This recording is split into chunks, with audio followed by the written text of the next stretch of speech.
मैं सिमरू माता शारदा बैठे जीवाय। कार्तिक मास की कथा लिखे कमल हर्षाय। नैमिषारण्य तीर्थ में श्री सूत जी ने 28,000 सनकादि ऋषियों से कहा, अब मैं आपको कार्तिक मास की कथा विस्तार पूर्वक सुनाता हूँ, जिसका श्रवण करने से मनुष्य के सभी पाप नष्ट हो जाते हैं और अंत समय में वैकुंठ धाम की प्राप्ति होती है।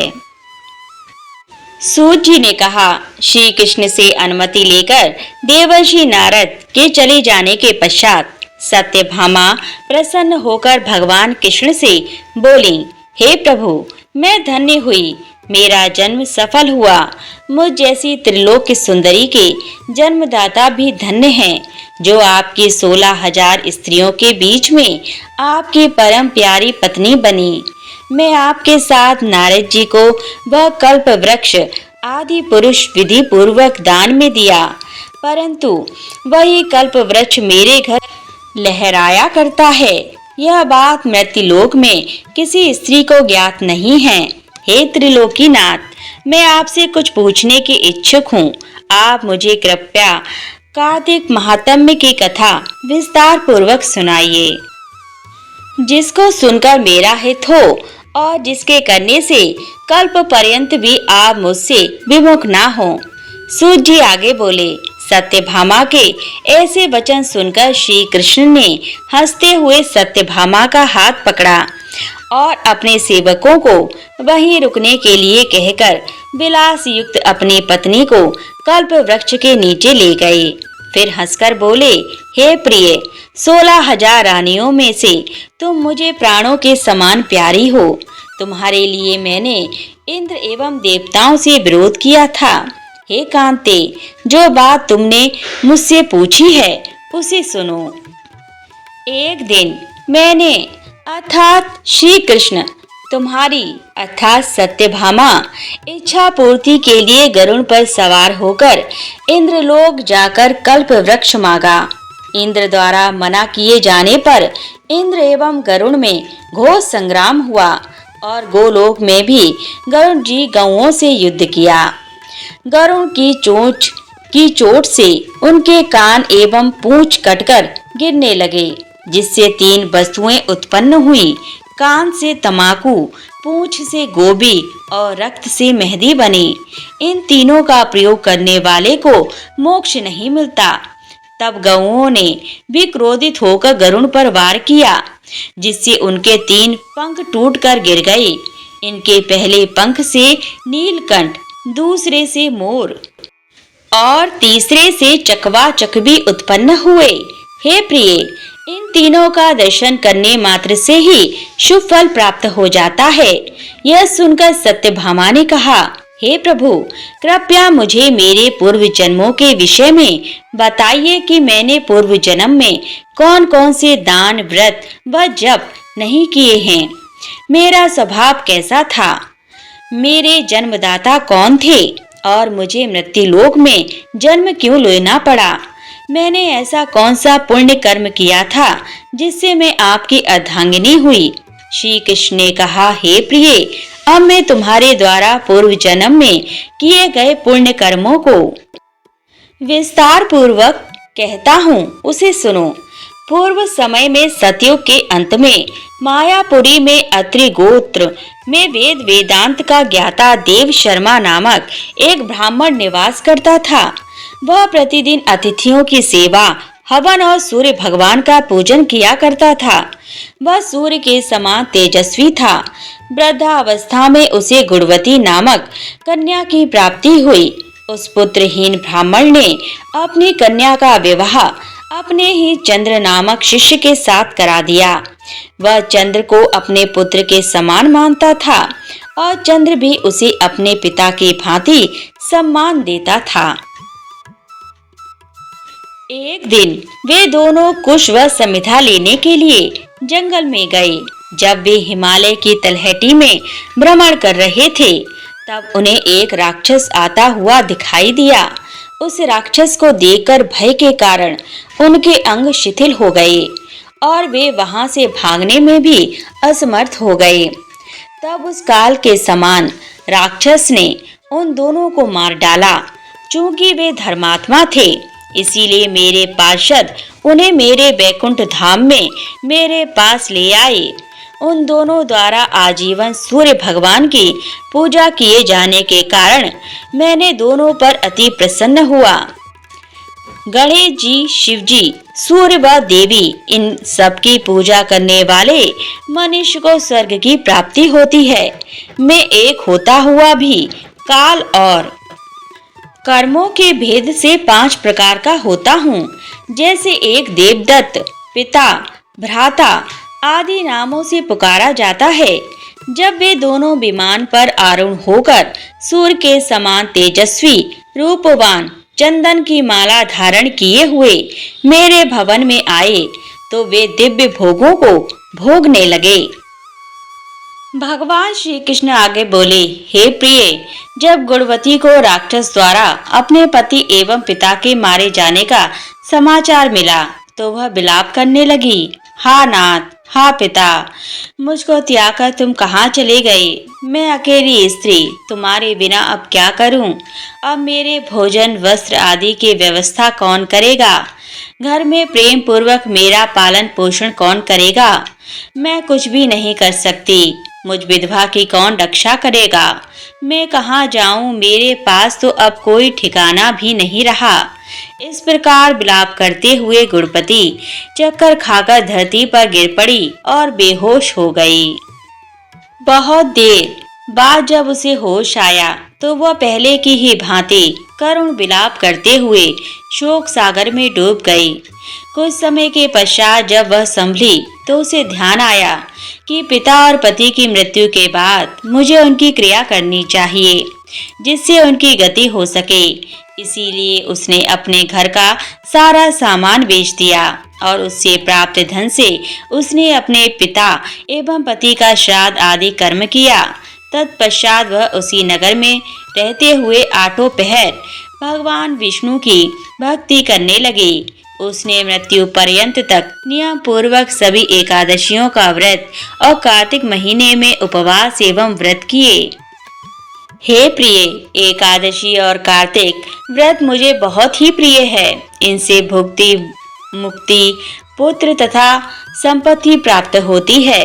कार्तिक मास में जब तुला राशि पर सूर्य आता है, तब ब्रह्म मुहूर्त में उठकर स्नान करने व व्रत व उपवास करने वाले मनुष्य मुझे बहुत प्रिय हैं, क्योंकि यदि उन्होंने पाप भी किए हों, तो भी स्नान व व्रत के प्रभाव से उसे मोक्ष प्राप्त हो जाता है। कार्तिक में स्नान, जागरण, दीपदान तथा तुलसी के पौधे की रक्षा करने वाले मनुष्य साक्षात भगवान विष्णु के समान हैं। कार्तिक मास में मंदिर में झाड़ू लगाने वाले, स्वास्तिक बनाने वाले तथा विष्णु भगवान की पूजा करने वाले मनुष्य जन्म मरण के चक्कर से छुटकारा पा जाते हैं। यह सुनकर गुणवती भी प्रति वर्ष श्रद्धा पूर्वक कार्तिक का व्रत और भगवान विष्णु की पूजा करने लगी। हे प्रिय, एक बार उसे ज्वर हो गया और वह बहुत कमजोर भी हो गई। फिर भी वह किसी प्रकार गंगा स्नान के लिए चली गई। गंगा तक तो वह पहुंच गई, परंतु शीत के कारण वह बुरी तरह से कांप रही थी। इस कारण वह शिथिल हो गई। तब मेरे अर्थात भगवान विष्णु दूत उसे मेरे धाम में ले आए। तत्पश्चात ब्रह्मा आदि देवताओं की प्रार्थना पर जब मैंने कृष्ण का अवतार लिया, तो मेरे गण भी मेरे साथ इस पृथ्वी पर आए, जो इस समय यादव हैं। तुम्हारे पिता पूर्व जन्म में देव शर्मा थे, तो इस समय सत्राजित हैं। पूर्व जन्म में चंद्र शर्मा जो तुम्हारा पति था, वह डाकू है। और हे देवी, तू ही वह गुणवती है। कार्तिक व्रत के प्रभाव के कारण ही तू मेरी अर्धांगिनी हुई है। पूर्व जन्म में तुमने मेरे मंदिर के द्वार पर तुलसी का पौधा लगाया था। इस समय वह तेरे महलों के आंगन में कल्प वृक्ष के रूप में विद्यमान है। उस जन्म में जो तुमने दीपदान किया था, उसी कारण तुम्हारी देह इतनी सुंदर है और तुम्हारे घर में साक्षात लक्ष्मी का वास है। चूंकि तुमने पूर्व जन्म में अपने सभी व्रतों का फल पति स्वरूप विष्णु को अर्पित किया था, उसी के प्रभाव से इस जन्म में तुम मेरी प्रिय पत्नी हुई हो। पूर्व जन्म में तुमने नियम पूर्वक जो कार्तिक मास का व्रत किया था, उसी के कारण मेरा और तुम्हारा कभी वियोग नहीं होगा। इस प्रकार कार्तिक मास में व्रत आदि करने वाले मनुष्य मुझे तुम्हारे समान प्रिय हैं। दूसरे जप तप यज्ञ दान आदि करने से प्राप्त फल कार्तिक मास में किए गए व्रत के फल से बहुत थोड़ा होता है, अर्थात कार्तिक मास के व्रतों का 16वां भाग भी नहीं होता है। इस प्रकार सत्यभामा भगवान श्री कृष्ण के मुख से अपने पूर्व जन्म के पुण्य का प्रभाव सुनकर बहुत प्रसन्न हुई। प्रिय भक्तगणों, आज की कथा यहीं संपन्न होती है। इसके आगे की कथा अगले वीडियो में। तब तक के लिए ओम नमो भगवते वासुदेवाय नमः। तुलसी चालीसा का पाठ कार्तिक मास में और विशेष रूप से देव उठनी एकादशी, कार्तिक मास और कार्तिक पूर्णिमा पर करना फलदायी होता है। तुलसी चालीसा के पाठ से घर में सुख शांति का वास बना रहता है। तो हर दिन श्रद्धा भाव से कीजिए तुलसी चालीसा का पाठ। तुलसी चालीसा माता तुलसी को समर्पित है। पुराणों में वर्णित है कि देवी वृंदा ही तुलसी रूप में प्रकट हुई थीं और भगवान विष्णु को देवी लक्ष्मी के समान ही प्रिय हैं। जो व्यक्ति नियमित तुलसी के पौधे के समक्ष तुलसी चालीसा का पाठ करता है और विशेष रूप से देव उठनी एकादशी, कार्तिक मास और कार्तिक पूर्णिमा पर तुलसी चालीसा का पाठ करता है, उसके पाप क्षय हो जाते हैं और वह भगवान विष्णु का प्रिय होकर उत्तम लोक को प्राप्त करता है। प्रिय भक्तगणों, अब हम श्रवण करेंगे तुलसी महारानी की चालीसा। श्री तुलसी महारानी करु विनय सिरनाय, जो मम हो संकट विकट दीजे मात नसाय। नमो नमो तुलसी महारानी, महिमा अमित न जाए बखानी। दियो विष्णु तुमको सन्माना, जग में छायो सुयश महाना। नमो नमो तुलसी महारानी, महिमा अमित न जाए बखानी। विष्णु प्रिया जय जयति भवानी, तिहु लोक की हो सुख खानी। भगवत पूजा कर जो कोई, बिना तुम्हारे सफल न होई। नमो नमो तुलसी महारानी, महिमा अमित न जाए बखानी। जिन घर तब ना ही हो निवासा, उस पर करहीं विष्णु नहीं बासा।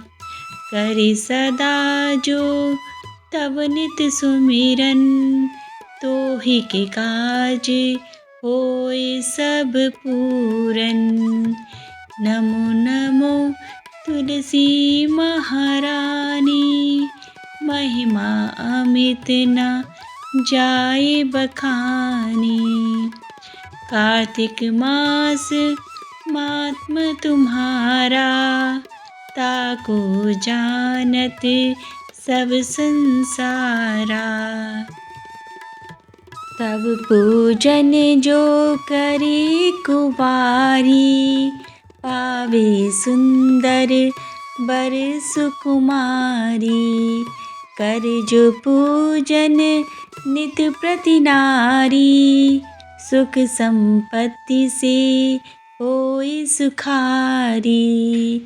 वृद्धा नारी करे जो पूजन, मिले भगति हो वे पुलकित मन। श्रद्धा से जे जो कोई भवनिधि से तर जावे सोई। कथा भागवत यज्ञ करावे, तुम बिन नहीं सफलता पावे।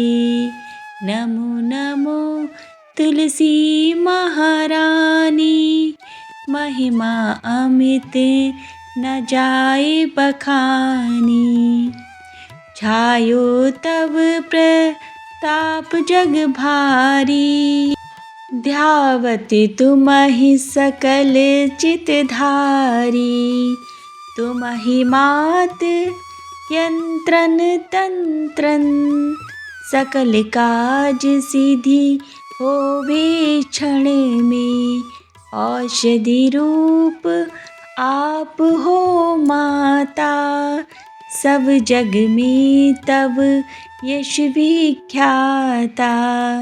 देव ऋषि मुनि यों तपधारी, करत सदा तब जय जयकारी।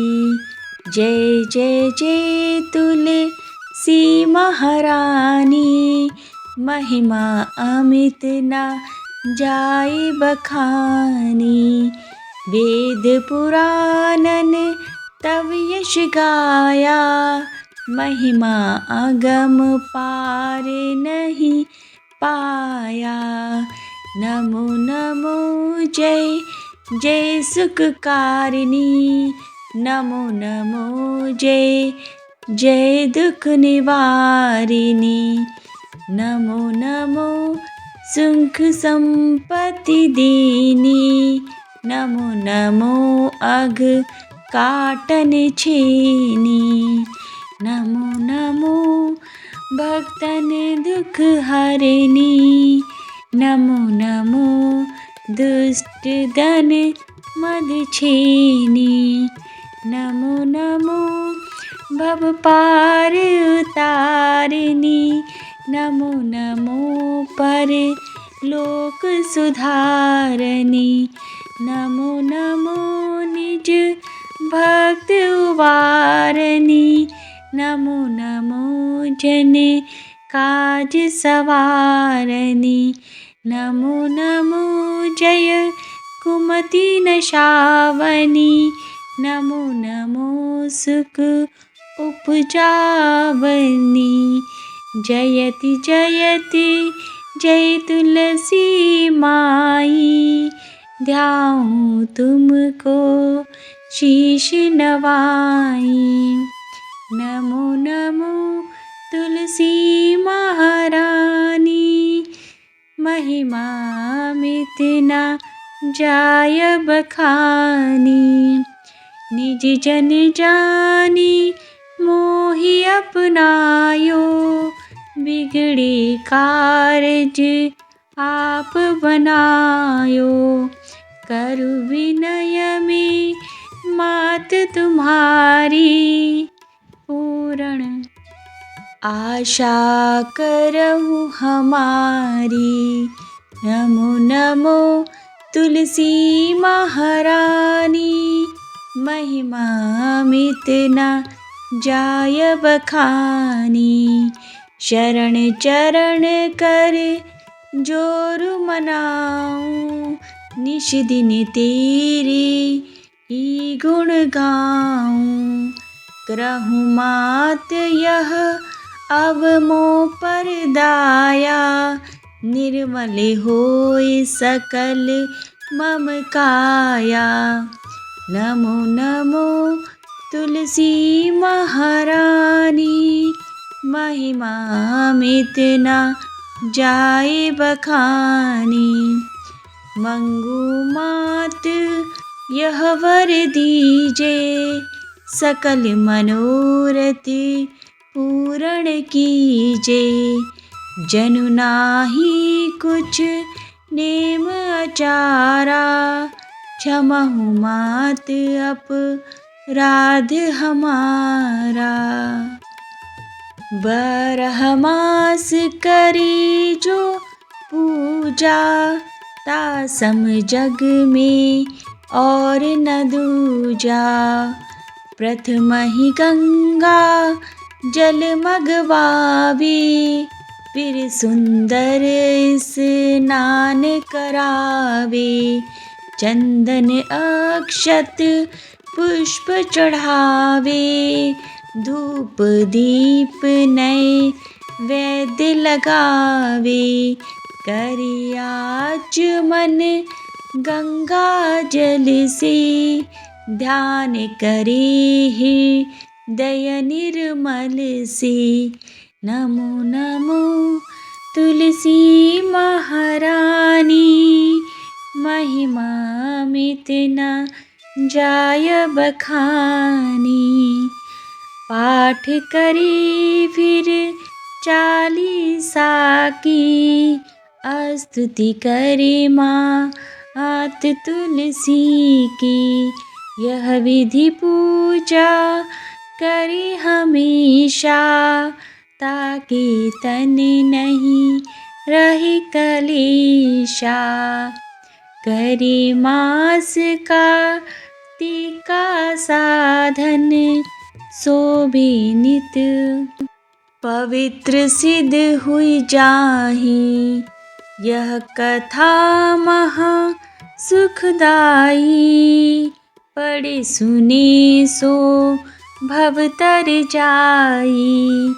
तुलसी मैया तुम कल्याणी, तुम्हारी महिमा सब जग जानी। भावना तुझे मानित नित ध्यावे, गा गा कर माँ तुझे रिझावे। नमो नमो तुलसी महारानी, महिमा मित न जाय बखानी। यह श्री तुलसी चालीसा, पाठ करे जो कोई। गोविंद सो फल पावहीं, जो मन इच्छा हो। तुलसी माता की आरती नियमित रूप से करने वाले पर भगवान विष्णु और देवी लक्ष्मी की महाकृपा बनी रहती है। कार्तिक मास में हर दिन और देवउठनी एकादशी एवं कार्तिक पूर्णिमा के दिन तुलसी माता की आरती का गायन करने से महापुण्य की प्राप्ति होती है। तो प्रिय भक्तगणों, आइए श्रवण करते हैं तुलसी माता की आरती। जय जय तुलसी माता मैया, जय तुलसी माता। सब जग की सुखदाता, सबकी परमाता।